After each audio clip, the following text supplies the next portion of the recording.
Do you enjoy garlic? So besides for garlic, sometimes having too much can lead to a bit of bad breath, maybe a bit of more flatulence, but small drawback if we're looking at the profound benefits that we can be getting if we consume enough garlic. Hello everyone, my name is Jason van Heerden. I'm a registered dietitian, and today we're going to be talking about all the wonderful aspects about garlic, how much to have, and why you should be including it in your meals. So some of the main benefits that we actually get from garlic is it's antioxidant, anti-inflammatory, and as well it's actually been linked to, if we have enough consumption, is that it's been linked to a lower risk of colorectal cancer and as well gastric cancer as well. It's even been linked to having basically antithrombotic effects. So what that is that it's basically going to be saying that our clotting in our blood, so when you, like if there's a small cut and it starts to clot, which is very healthy, is that it's just making sure that we're getting a healthy, blood clotting factor over there.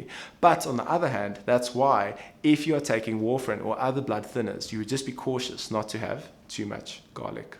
So what are some of the profound other benefits that we get? So if you're looking at high blood pressure, that if you have high blood pressure, taking a certain amount of garlic for a certain amount of time, which we'll share at the end of this video, has been linked to decreasing your blood pressure by as much as 8 to 10%. Now what's wonderful about this, if you have high blood pressure, you'd get those effects, but if you have a normal blood pressure, it wouldn't necessarily decrease it. Now, if you're looking at your total cholesterol profile, so remember with cholesterol, we get total cholesterol, and of that, we get our HDL, which is our healthy cholesterol, and then we get our LDL, which is our not so good cholesterol if we have too much of it, and then the third part of it is that we get our triglycerides, which is also very important, but we don't want it to be too high. Now, what the research shows is that if you take, again, enough garlic for a certain amount of time, is that you'll actually find that your total cholesterol, on average, can drop between 10 and 15%. Your LDL cholesterol, the not so good cholesterol, can drop by as much as 10 to 20%. That is really significant.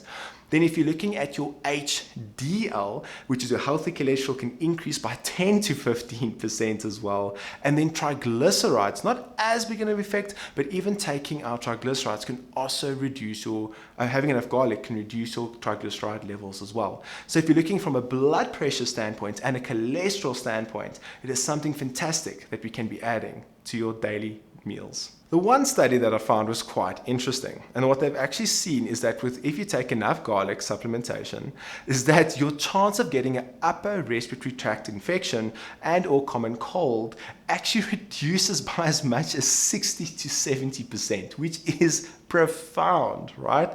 But the thing is, just a disclaimer with that, is that they found that if you are already sick, basically the relief that you would get is not that significant. So is it not something that we should be adding in our diets for our immune system and our health, right? But also something interesting that they've seen with garlic is that it does have a positive impact on our immune system markers as well. So something in general, if we're looking at all over from our cardiovascular health, and if we're looking to our immune system, it's something great that we should be adding. So how much garlic should we then be having? So I'm going to give you a tongue-in-cheek answer, then I'm going to show you what the science says, but the tongue-in-cheek answer is have as much as the relationships around you can handle, right? So as soon as it starts affecting your relationships, then you know you're having too much, okay?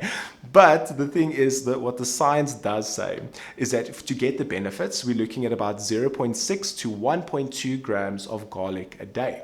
Now, what is that amount of garlic? So if you're looking at a garlic clove, or like let's say a whole garlic, right, is that one of the segments that you can take out, which is we normally call a garlic clove, is that is normally enough if we have that 2 to 3 times a day. So let's say, for example, with your lunch and supper, cooking with a bit of garlic will be fantastic to add. Wouldn't recommend it in my morning oats, but that's why is that just be having it in creative meals in the day. But speaking about that, I've actually heard concerns of, but Jason, what if I roast it or if I grill it in my food? Surely won't that heat break down the compounds? And what the research does show is that grilling and roasting with garlic, besides for if you're burning the food, is that those bioactive compounds where we get all the benefits are actually not significantly affected at all, which is great news. So please, you do not need to be taking crushed garlic in spoons and just putting it down your throat. You can really just be adding it to your foods. But maybe one of the upper limits that we look at to what the science says is that as an adult, we don't want to be going more than 10 grams a day because it can lead to basically us getting a bit sick, which is not ideal. But I don't know of anyone having that amount of garlic. So just know is that we're normally aiming for about 1 gram a day, so 0.6 to 1.2 grams a day. Mixing it with your lunch and supper, you will get a lot of the benefits, but you can push it up to 10 grams a day. But again, look at how you're feeling, because having any amount of garlic can lead to one getting quite flatulent. And second of all, some people, if they have too much garlic, they're actually starting to smell like garlic. So when they start to sweat, we call it that garlic sweat. So just be cautious of that as well. And of course, the infamous garlic breath as well. So let's try and find, a reasonable amount for you to have and get all the benefits from garlic. Guys, thank you so much for watching the video. If you liked it, consider leaving a like. If there's another topic you'd like me to talk about, please leave it in the comments. And please, why not, if you don't want to miss a video, why not hit the subscribe button? We look forward to seeing you guys in the next one.